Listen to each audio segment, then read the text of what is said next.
Pokemon is pretty famous. The first game came out in the late 90s, so it's pretty old now. So you'd think it's changed, right? It's the same damn game. It's sad, but recently the Pokemon Company decided to bust us with an almost fully open world Pokemon game. It's on the forecast of Gen 4. But now that the hype has died down, is it actually any good? So like I said a second ago, every Pokemon game is kind of the same thing. That also goes for the story. It's always get a starter, get a couple of badges, and save the world, and become champion, of course. But because Legends Arceus takes place before the Pokemon League was a thing, to simplify it, you fell out of a big space-time lift that the guy told you to, seek out all Pokemon. You meet the professor and show him how good you are at catching Pokemon, and you're the only person who can throw a Pokeball right. I wish I was joking, but no one in this world has any eye-hand coordination. I wonder how they played baseball. But whatever, I got off topic. He takes you back to the Pokemon lab, and they say, we will give you a Pokemon, and you can stay in town as long as you help us with the Pokedex.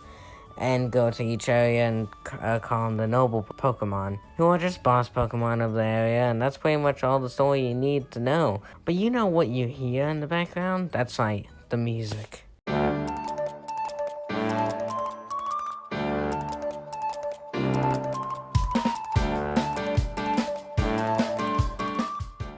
Music is something Pokemon is pretty famous for. Even if the game isn't the greatest, the music will be great. So what about this game? Well, it tries to do the Breath of the Wild thing in the open world areas, where it's mostly just moody stuff, but the music for some cutscenes and battles are great. Though, speaking about battling, how is it? No, please wait!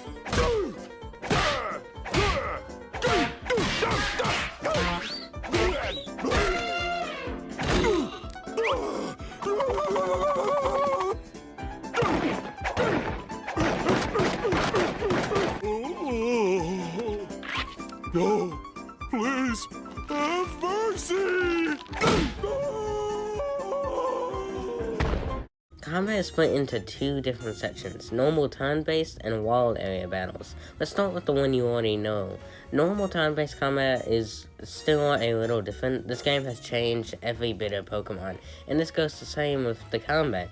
Speed, something in the old games to determine who gets to go first, is super important, because now if you're fast enough, you might be able to go 2 turns, but just like the last decade or so, Pokemon has had a gimmick for each game, and all of them suck except for Mega Evolution.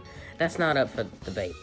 Anyway, this time we got Strong and Quick Style. A very simple concept. If you pick Strong, the attack will be stronger, but you lose a turn. The opposite goes for Quick Style. For how simple this concept is, it adds a lot of strategy to the simple Pokemon battle system. So it's probably the best gimmick we have seen in a while. But if good, there was bad. Like for example, I don't like how in double battles you can't send out multiple Pokemon, but they can. And when they put in a new Pokemon, you don't get a choice to switch out too.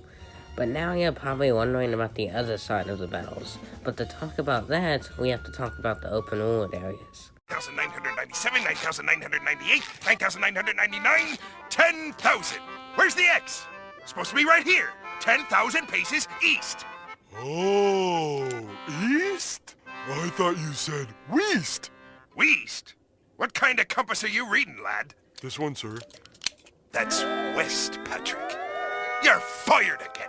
Hey, the most uncommon ginger. What does talking about open world areas have to do with the combat? Shut up, commenter, as I was going to get to that. No, I did not say that wrong. This game is completely open world. There's just a handful of big open world areas. When I first heard it, I thought it would make the game worse, but it really isn't that bad. And maybe in the future we'll get a real Breath of the Wild Pokemon game. If anything, it's more like Monster Hunter. And for a Pokemon game, maybe that's the way it should be. As it works really well seeing Pokemon walking around in the area trying to sneak around some of them to catch them. It's all really fun and it's kind of addicting. It's a really good gameplay loop. But what about the actual world? Besides the main town, you won't see too many people. And the actual open world is kinda empty. There's not much stuff you will find besides Pokemon, which isn't that big of a deal. But I would have liked to see more secret areas. and I wish there was more towns, as the people in the main town are all so lively at the beginning of the game. They hate Pokemon, but as you progress, you help them see how helpful Pokemon are. I hope if we get more games in this style, I hope more NPCs will be around in the open. I guess I kinda got sidetracked, but like I said a minute ago, sometimes you might have to sneak past Pokemon, and when walking around, you might find some Pokemon bigger than normal. They're called Alpha Pokemon, that will chase you down and attack, and can actually kill you, and are most likely over-leveled compared to you, but you can catch it. But if you're looking not to die, the only thing you really got's a roll.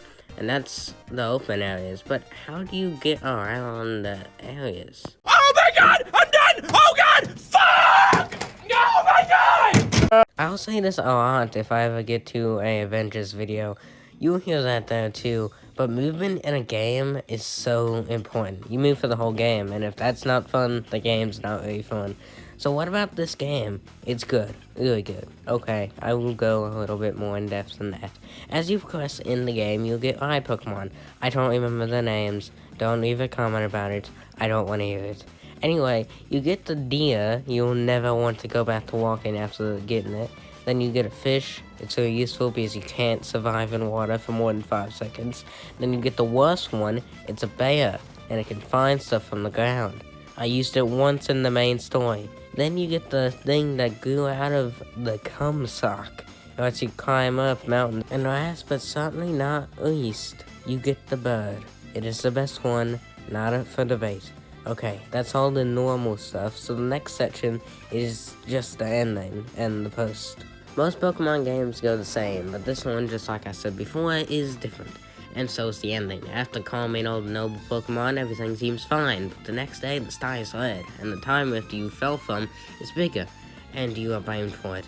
You get kicked out of town, and your rival Volo helps prove that it's not your fault. I haven't actually talked about him up until now, as he wasn't important. All you gotta know is he's a traveling merchant who is really interested in ancient history and who the one true god is, just like a certain other character. But anyway, you get told that if you are able to get the red chain from the Lake Trio, you can calm whatever comes out of the lift. You do that, but you get told the commander is going to go up the mountain and try and stop it himself. So you go up the mountain, but before you get up there, you get stopped by Benny, a side counter who would sell you food early in the game.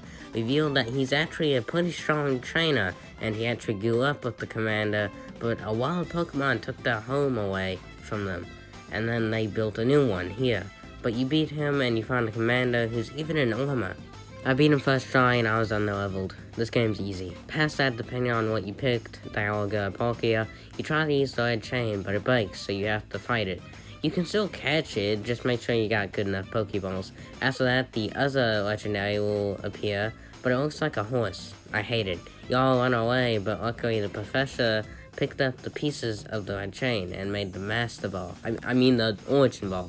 You climb back up that mountain and catch it, and everyone is saved, but obviously there's a post-game. Yo, Volo tells you to collect all the plates. I don't really know what they all are, but the in-game purpose is to change Arceus type. Like I said, you and Volo collect all the plates, and he tells you to meet him back on top of the mountain. When you do, he reveals why he wanted the plates. It's because he wants to see Arceus and to use Giratina's power. He also said he was the reason why the lift opened, because he thought if he opened it, he would see Arceus, and then the fight starts. Looks like having an OP team runs in the family. If you somehow haven't caught on yet, Volo is Cynthia's ancestor.